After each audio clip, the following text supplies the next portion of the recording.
Hey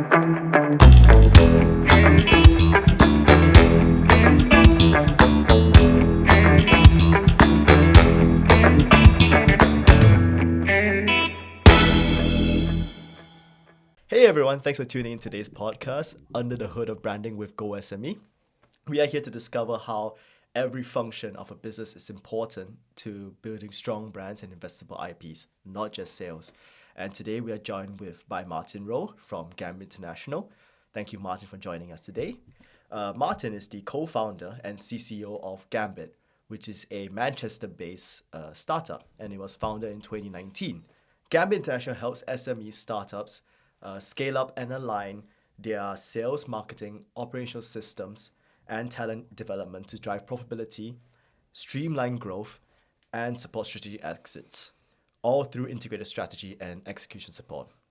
So I think the best place to start this podcast is, with you, like a brief introduction about yourself, and maybe what inspired you to start Gambit. Absolutely. Martin Wroe, thank you very much for the great introduction, Jonathan. But I guess, I started Gambit because it was the business or something which I needed, 15 years ago, when I had another business, a manufacturing business. There was no single place to go to scale.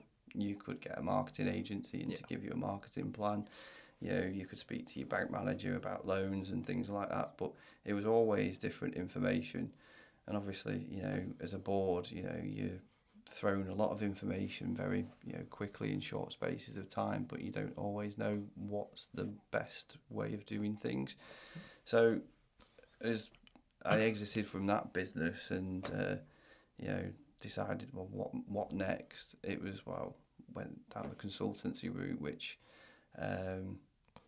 it was okay. It's not 100% for me, mainly because I'm very action orientated as opposed to just talking. And I guess that was also something else that SME businesses in particular really need, is that as they scale in, they need people to do something. So as we've started the business to really join it all together, it's that single place to either help you start, scale, sell. Mainly because that's simple. Keep it simple. Go to one company that can help with pretty much everything. Yeah. And like Occam's razor, simplest solution is the best. Well, exactly. And I guess this is where people lose lots of time and traction and all the other, because they're trying to look in different places. Kiss a lot of frogs, and it's difficult. No, I like it. Like I like the value as well. It's like it's a one-stop shop for everything that you need for growth. And the way I see it as well, you don't just provide it's like a consultancy. You don't just provide the advice. You also help them. Like absolutely, like you say, you're a man of action as well. It's like a friend basically. You're like a friend to them. And well, that's it. And I think while you're going through a process, and if you're paying any form of money, there's got to be an outcome, and it's not always just the strategy. Strategy is crucial and critical. Yeah. But it's then what? Yeah. What happens now? Because people are busy. Yeah. It's life happens, as they say. Business is a big part of it, and it just takes its toll. Yeah, the action makes it valuable, and absolutely. I think a lot of businesses also need someone like that, another business or even just someone else like that to help them. Because you can't do everything yourself. Absolutely. You don't have 2 arms and 2 legs. You can't try and manage everything, which I think a lot of SME bosses they tend to do that. They absolutely do. Yeah. We've all been there of doing too much and spinning too many plates, but it's that critical friend, I guess. Is, mixing things like a board advisor, NED, business director, and what have you. It's just what do you need? It's basically what it comes down to. What do you want to do? Where do you want to go? And what do you need? If you don't know, we'll fill the gaps. Yeah, sounds good.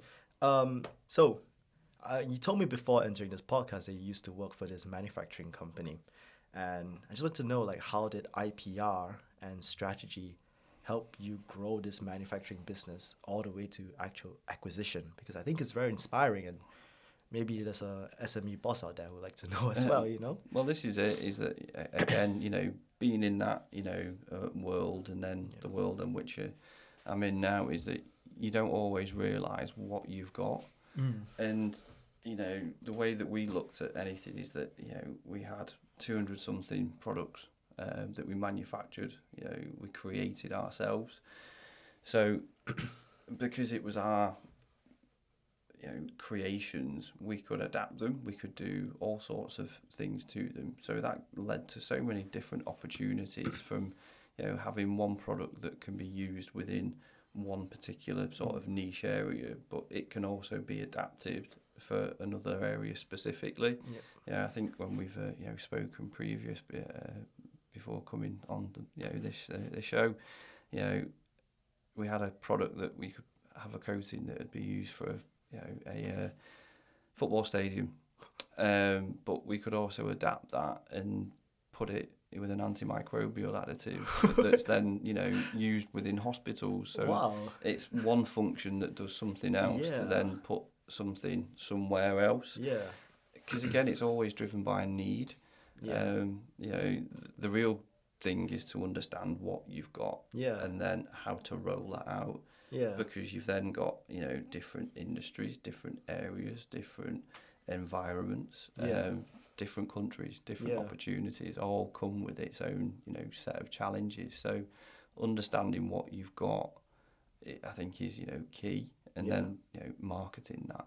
You know, is just like, absolutely critical. First off, I mean, great use of IP as a tool, and I think, well, I'm here to talk about IP, and a lot of SMEs overlook the fact that IP is more than just pattern on a paper, but it can be a tool to help unlock new opportunities for you. Absolutely, and absolutely. Even how you make something has got, you know, something. So you know, I think patented a couple of products, you know, because not just because of what the product was, but because of how it was made.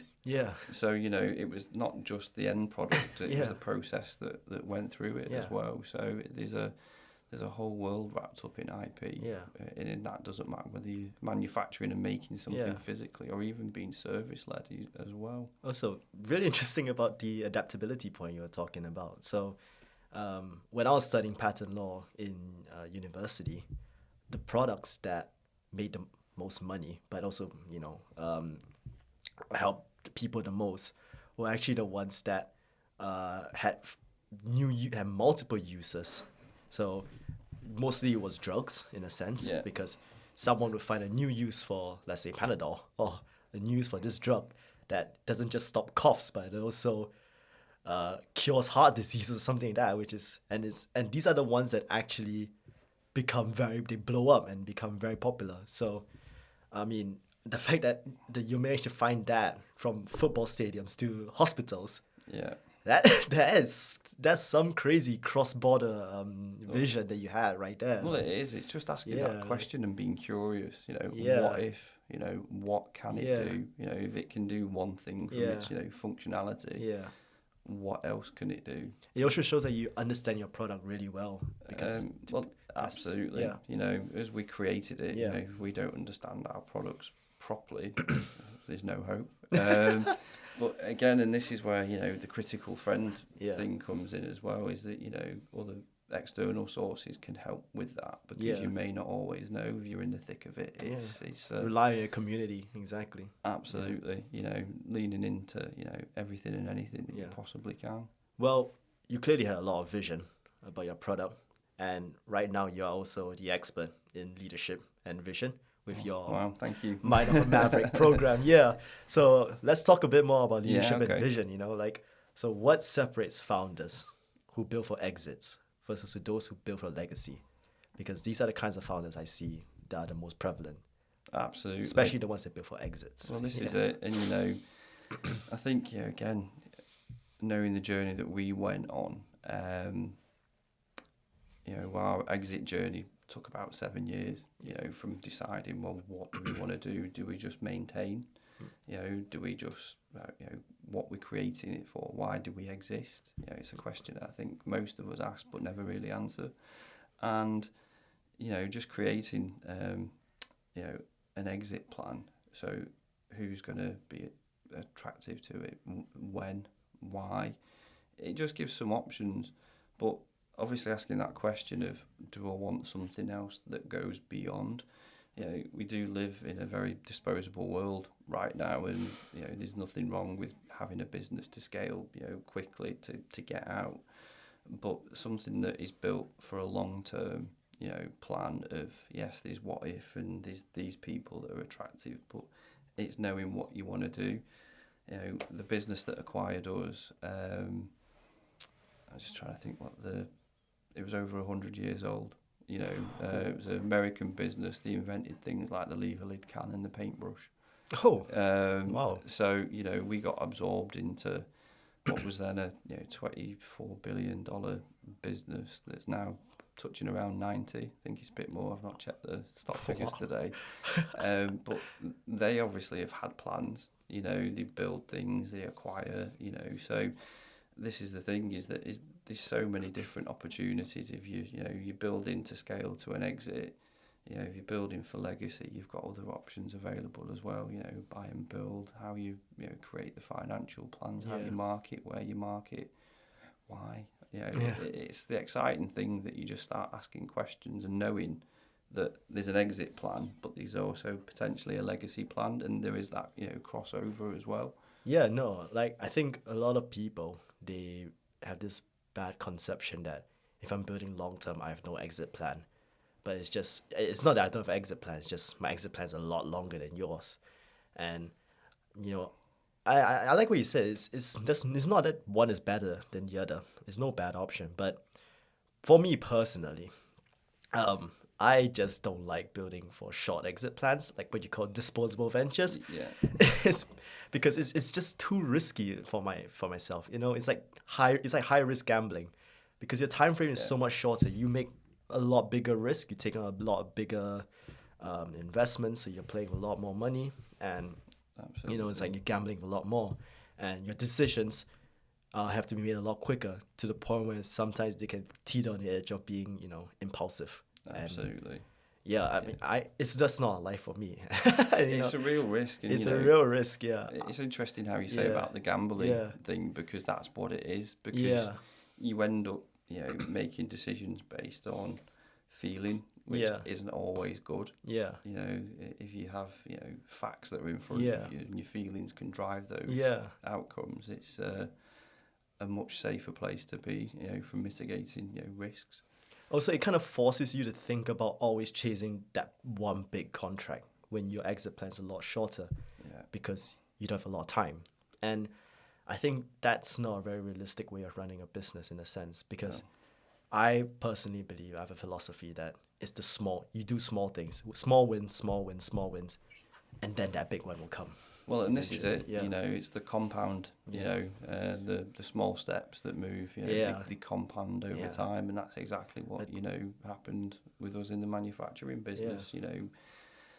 1 year we were doing sub 1 million, put a plan into marketing, put another 1 million on the turnover. That was 2008 in a recession, so everyone else is falling by the wayside with redundancies and all sorts of things. But, planning for a longer term of, we'll get through this, and that takes, a bit of steel, a bit of a plan, not a potential knee-jerk reaction to, economics and all the other bits, because, Jesus, we'd just be changing plans every 10 minutes. It's discipline. It's actually discipline. That's what you need. Well, it is, and it's it's the bravery as well to I say stay the course, but also potentially know when to cut those losses as well. So we're talking about discipline, bravery.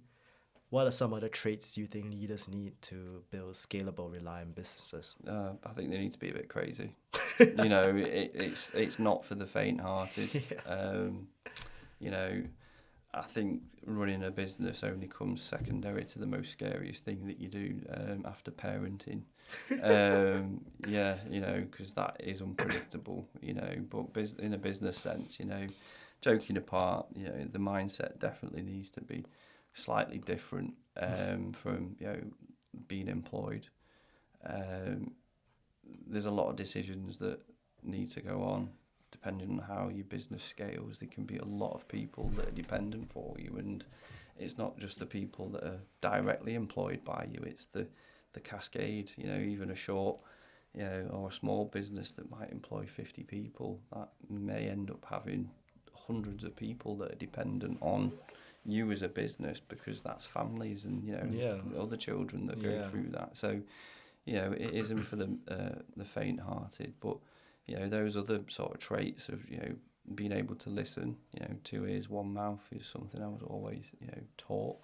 It's if you listen to what's going on around you, you can make better decisions. You don't always have to be the answer. You just potentially need to be the one that can give the decision based on what people tell you, usually. No, 100%. I like what you said. Like, just because even if you're a sole proprietor, it doesn't mean that no one's relying on you, because there's a wider community that can be dependent on your shop, and your business has an influence on that. That's right. You're always part of a community, like, unless you're selling to no one. That's it. And then Exactly. are you even a business at that point, Absolutely. And also, like, I like the fact that you said that, be aware of your surroundings and listen, absorb information. They always say, like, the best way to make a sale is to listen, and Absolutely. take in the data around you. And, in the military, because I was conscripted, unfortunately. Well, I think there's something in that. I think, it's the discipline that then Possibly, as well.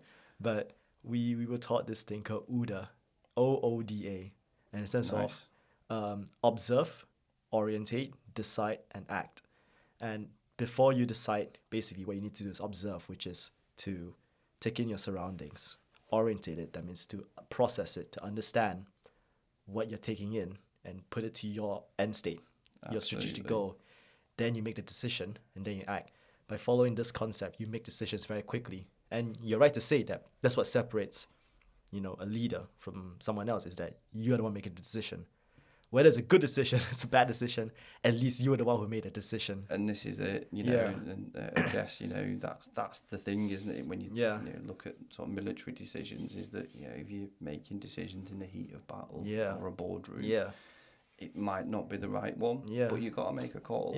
Because, it might be a really tough decision. It might be something bad happens in both directions, but it's trying to make that decision, because doing nothing just will... the outcome's inevitable. Then, inaction is just as bad as, And this is it. It's that perpetual loop that, people get stuck in of, inaction, procrastination. It's hard. It really is hard. And, like, if you follow that flow chart of making a decision, having more data, having more observations also helps you make a better decision, because you have more room to play with. So I would say, like we're talking about the idea of being part of a community, let's say if I was a jewelry store, I would join a community of other jewelry stores to learn about their businesses, what they are selling to the customers, and maybe even spot gaps and opportunities to find. But I wouldn't just do that. I will also join a community that's outside my discipline.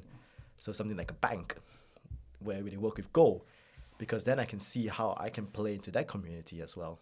Absolutely. I can start maybe doing evaluations for the authenticity of gold in banks, for example. I've unlocked a new revenue stream.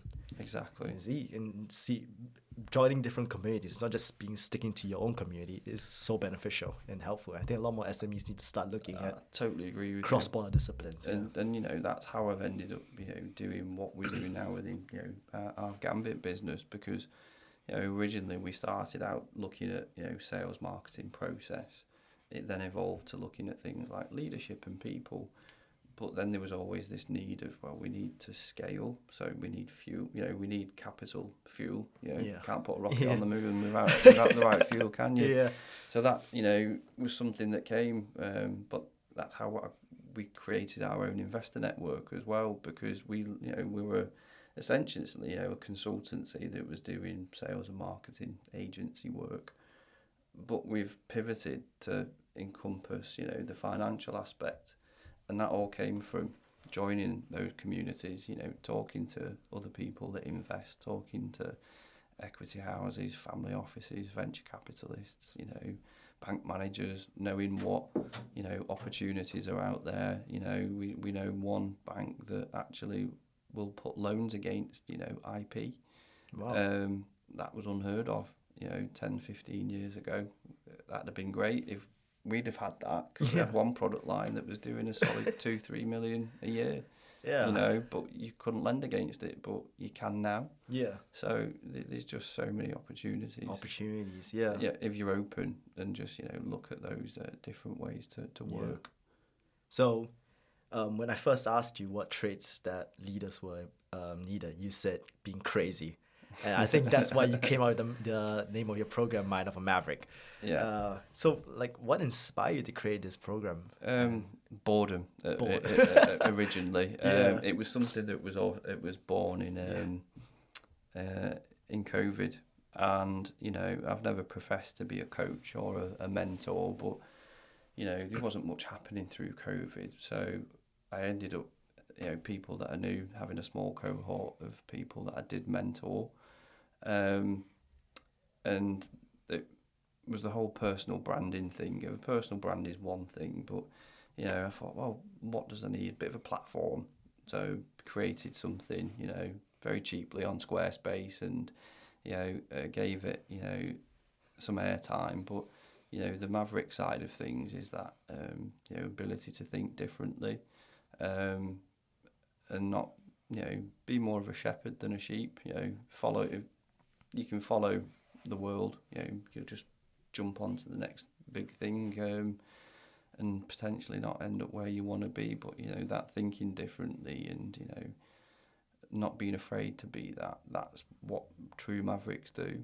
They go out and they try and change the world in the ways that they know how, and be brave about doing that, because I've been called all sorts of things through my the journey, good, bad and indifferent, and just giving something a bit of space to create, again, it's community, like-minded people, because the people that aren't mavericks out there, that's not for them, and that's fine.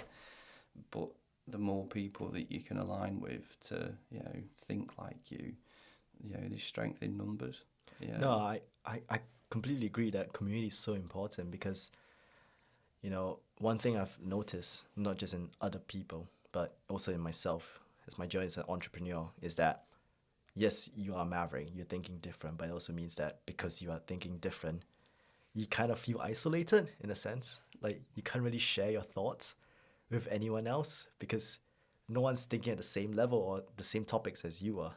So like my girlfriend, she comes back from work and she gets to tell me about like her work colleagues, and like today they had like socials. The boss brought in like a foosball table. They were playing foosball, but I don't get that. Like, unfortunately, I have to think about like strategic decisions, and I'm not saying like one is better than the other. It's just different wavelengths, and absolutely, like that's why coming on this podcast for me today is also really cathartic, because I get to talk to someone who is like me.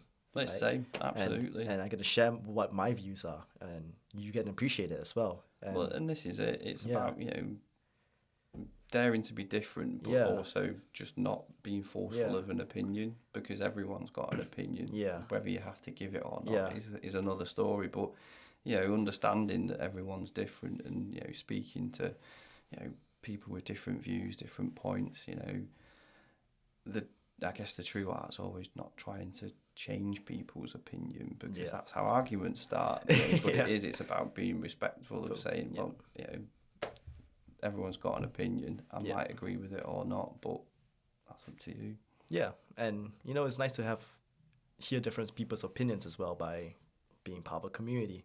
And I think if we can if your program can form a community of roles, then it'll be it'll be very helpful for leaders who feel isolated, because in that way they have a room and they have a space where they can finally like talk about absolutely decisions and topics that only leaders and this is it encounter. Is that, no one really tells you if you don't necessarily need to be the big decision maker, but if you're in any form of leadership or management role, that potentially is it's very low.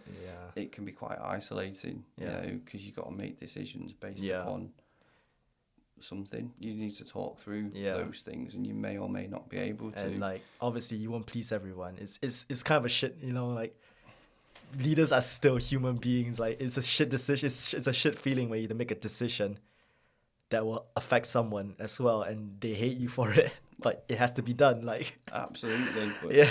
trying to make those decisions mentally without talking them through. This is where mentors, Yeah. coaches, therapists. Yeah. There's a whole little collection, I think, of what leaders actually need, or people in leadership need, to help them make better decisions, because you only know what you know. Yeah. And even now, talking, it's amazing of just being able to talk and Yeah. make decisions based upon what feedback you get. But Yeah. you might not always get the answer, or you talk to someone to get an answer. You can talk to someone to help get an answer. I'm a big advocate, and I don't mind saying that I have a therapist. I speak to them mainly because they get an impartial decision or perspective based upon what you're telling them, and sometimes just talking about it, that's a good idea. Oh, that's not. Just because you've heard it, and it's not giving that airtime. And even again, just something as simple as journaling, writing in a notebook, making it real. It just makes things so much easier to follow a process and just see and hear. So yeah, thanks for sharing that. I think it's about time we wrap up the podcast. We'd like to end off on one advice to the GoSME community. So I think a good advice would be to ask the question, like, what is one question every SME should ask themselves before scaling? Why am I doing it? There's a real basics of I look at things from a decision making perspective. I always get this wrong, so I have to count out who, what, where, when, why, how. Not always in that order, but the big one is why am I doing something? And it doesn't matter what that reason is, whether it's materialistic or what's that motivation, because that's the reason why you'll get up. It's the why of you'll get out of bed on a really bad day, and know you've got to go through the real slog to understand why you're doing it. Yeah, that's family, say end game, goal, legacy, whatever that is. It really is important to be really focused on what that is and what that means. It can change. It doesn't always start out as the same thing, but things always go in a different way. But that's definitely the big one that I would always say: find your why. No, 100%. Like in negotiation, why is always the question used to determine motivation. So if you can't answer the question why, then it essentially means you don't know your own motivation. And when things get tough, and they will get tough in business, you don't have motivation, you would tend to give up. So and that's it. And that's I think why some businesses go, they do fold, because people have lost sight of that, and then they've potentially made bad decisions along the way as well. So getting laser focused on that and is a great thing to have. Yeah. All right. Thank you for your time today, Martin. Pleasure. As always, for those of you watching, if you liked it, please leave a like and subscribe. Check out Martin's business, Gambit, in the link below, and check out GoSME if you're interested in building your IPs and your brands for investment.